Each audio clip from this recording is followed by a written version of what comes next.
We've all been there, design this awesome part only for it to get kicked back in DFM. In this lesson, we're going to talk about how the cutting process directly affects your geometry. So let's get into it.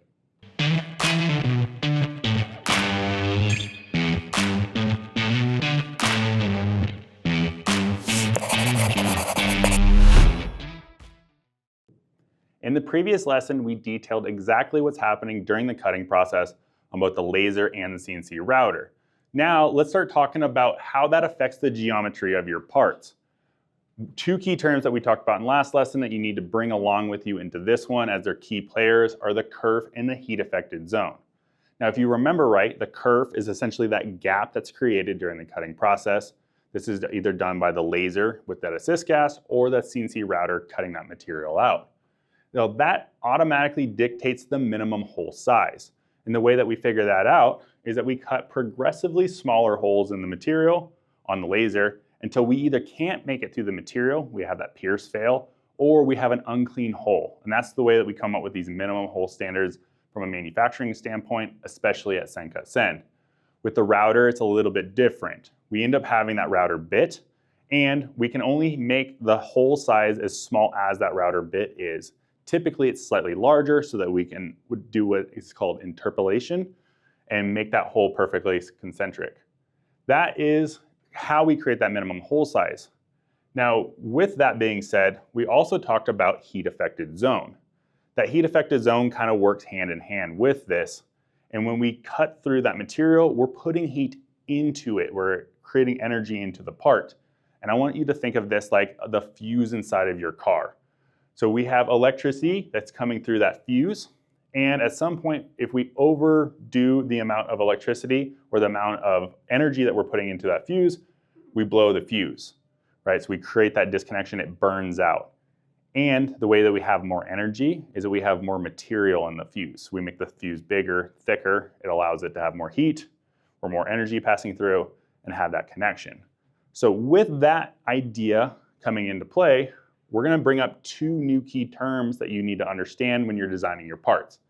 The first one being hole to edge, and the second one being bridge distance. Okay, I have this little diagram to kind of show the difference between these two. They're similar, but they're also different. The bridge distance is anytime that we have a parallel line running across another parallel line that we're cutting. So we can see here we have the edge of the part along with this slot edge, and that would be considered a bridge. Slightly similar but different is if we have a hole or a radius compared to an edge or another hole. And the reason why these are different is that we're spending a lot of time in this area, putting a lot of energy and heat, just like that fuse, across this bridge, versus in here, we're only looking at the tangent distance between the two surfaces.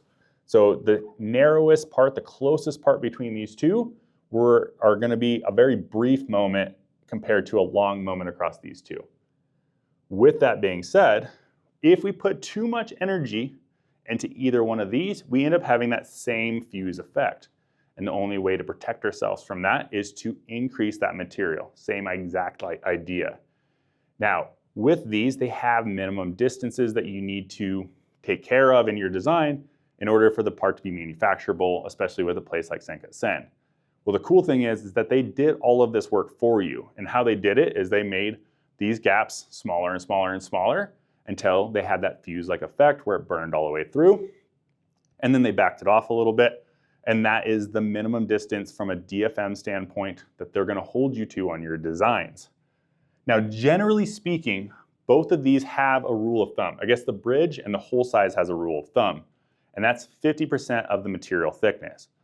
If you are designing your parts and if it's 100 thou aluminum, if that bridge gap or that hole size is 50% of that material thickness, or 50 thousandths in that example, then you're safe. It's a line in the sand. If you don't cross over it, you should be good to go. You don't even need to look at the guidelines.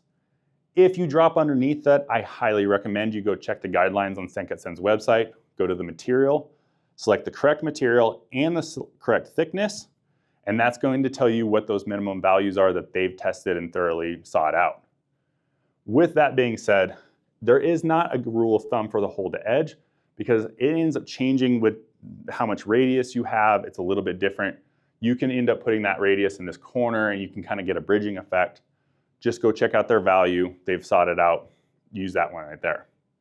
Now, with that being said, we have two other things. They don't necessarily fit into this lesson, but they're also really good things to know when you're designing your parts. The first one here is floating geometry. And the reason why I'm bringing this up is that this is a common way in which we use bridges to connect floating geometry. So inside of the O, or inside of this A, you can see here we have these little bridges, and these are set at the minimum thickness for that bridge. Typically, I use that because I want it to be as cosmetic as possible. So I'm trying to make that width as narrow as possible, but still hold that O in there. And that's something that I would go reference that material guideline for to get that value when I'm designing. So just kind of know that's a great place to use it, kind of a secondary area. And the last thing is warping. Now this one's directly affected from that heat affected zone. We're putting energy into the part, and the less material that we have available, the more heat that's being absorbed into the part, and we can start seeing cupping and twisting, especially when we start doing grills and a lot of cutouts. So the more internal geometry you remove, the more you're gonna see warping. SendCutSend does a great job of moving around in the cutting area to try to reduce this and spread the heat out. But at some point, you end up cutting out too much, you have not enough material, you're gonna see that effect come through. So now that we understand where these two values are that can affect your DFM, we're gonna end this lesson. In the next one, we're gonna talk about how the cutting process directly affects tolerancing. So we'll see you on that one.